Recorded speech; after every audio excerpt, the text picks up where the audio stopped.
به سلام خاطر. سلام خوش آمدی. خسته کار نباشی. چای شوکو سب کو یک دقیقه برسی. شوکو چای شوکو سری ما شده امروز مگه خبر نداشتی؟ پول آوردی؟ پول سر ما. پولم آوردو. بیار دیگه پول در بیار. نه در بیار که کتا خرچی کنیم. سب کو نه سب کو اول باید تقسیم کنی خب؟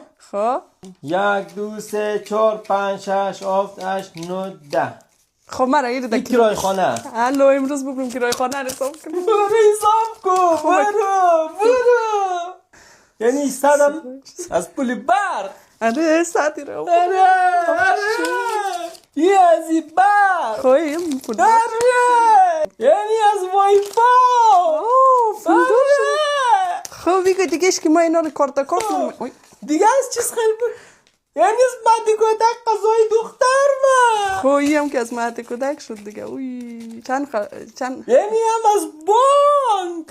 خب این هم که پول بانک همون ایرم در بانک بذاریم. آفرین قسط گوشی تو. خب این هم از قسط گوشی. آره خب دیگه 100. خب اینی 100 سب کو 150. 1 2 3 4 5 6 نه پول بنزین من ندادی. یعنی پول بنزین. خب ایده یک ما بس مونه اما سر کار برم که هیچ بس نمونه ها بچه 50 رو من ده تیاره 2 هفته هم نموشه دیگه. یعنی هم پول بیمه موتر. آره بیمه یاد تو رفته نه 80 رو بیمه مموشه اینقدر پول آورده دیگه. 1 2 3 4 5 100 یاره 150 یاره 160 70 80 90 یعنی 190 خرجی.